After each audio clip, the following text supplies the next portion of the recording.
হরে কৃষ্ণ। সকলের চরণে আমার শতকোটি প্রণাম। আমার নাম সুমিত্রা হালদার বৃন্দা। আমি অষ্টম শ্রেণীতে পড়ি। আজকে আমার বক্তৃতার মূল বিষয় হচ্ছে ভগবান সাকার নাকি নিরাকার। ঈশ্বরঃ পরমঃ কৃষ্ণ সচ্চিদানন্দ বিগ্রহম অনাদিরাদি গোবিন্দম সর্বকারণ কারণম।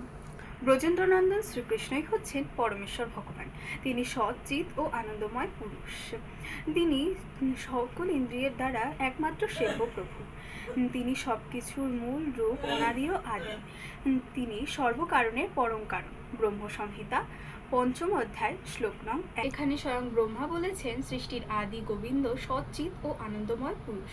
সব কিছুর যিনি উৎস, তিনি যদি পুরুষ না হন তাহলে ব্যক্তিত্ব বিশিষ্ট এত জীব অর্থাৎ সৃষ্টি, মানুষ, পশু, দেবতা, মহর্ষি, বৃক্ষ প্রভৃতি ব্রহ্মাণ্ডে মূর্ত হলো কি করে?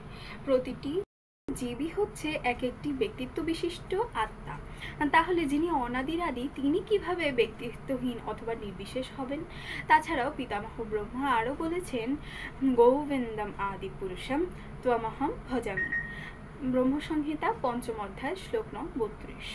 ব্রহ্মা হচ্ছেন সৃষ্টির প্রথম জীব, সঙ্গে ভগবানের পরম ভক্ত। তাহলে তিনি যখন বলেছেন গোবিন্দ আদিপুরুষ এবং আমি তার ভজনা করি, তাহলে আর বলার কোনো উপায়ই নেই যে ভগবান সাকার নন। আমরা কখনো দেখিনি নির্বিশেষ নিরাকার ব্যক্তিত্বহীন কোনো কিছু থেকে কোনো কিছুর প্রকাশ হতে। আমার পিতা একজন ব্যক্তি এবং আমি নিজেও একজন ব্যক্তি। আমরা যদি আমাদের বংশতালিকা দেখি তাহলে দেখব যে একজন ব্যক্তি থেকে আরেকজন ব্যক্তির জন্ম হয়, এবং আমরা যদি এইভাবে সৃষ্টির আদি পর্যন্ত খুঁজে দেখতে পারি তাহলে দেখব আমাদের পরম পিতা হচ্ছেন সেই আদিপুরুষ গোবিন্দ, স্বয়ং ব্রহ্মা, যার মহিমা গুণকীর্তন করেন।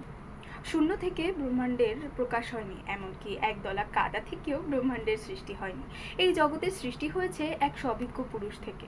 আমরা যদি ভাবি সকল আলোর উৎস হচ্ছে সূর্যরশ্মি, তাহলে তা সম্পূর্ণ ভুল হবে, কারণ সেই সূর্যরশ্মির সৃষ্টি সূর্য থেকে। তেমনি সব কিছুর উৎস ব্রহ্ম নয়, বরং আদিপুরুষ গোবিন্দ। তিনি অনাদির আদি, সর্বকারণের পরম কারণ। মানুষ যে কখনো ট্রেন দেখেনি, রাতের আধারে রেল লাইনের পাশে দাঁড়িয়ে থাকা অবস্থায় দূর থেকে আসা ট্রেনটিকে তার মনে হতে পারে দুটি ছোট ছোট আলো যা ভ্রণ ভ্রণ শব্দ করে। তবে ট্রেন তো হচ্ছে একটি বিশাল পরিবহন, যাতে করে শতাধিক মানুষ ভ্রমণ করেন। তেমনি আমরা যেহেতু ভগবানকে কখনো দেখিনি, তাই আমাদের ভগবানকে মনে হতে পারে ভগবান নির্বিশেষ ব্রহ্ম। তবে ভগবান হচ্ছেন সবিশেষ ব্যক্তিত্ব বিশিষ্ট পুরুষ।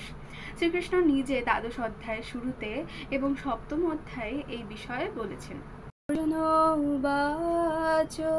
एवं सततयुक्ता ये भक्तास्तां पर्युपासते ये चाप्यक्षरमव्यक्तं तेषां के योगो वित्तम्।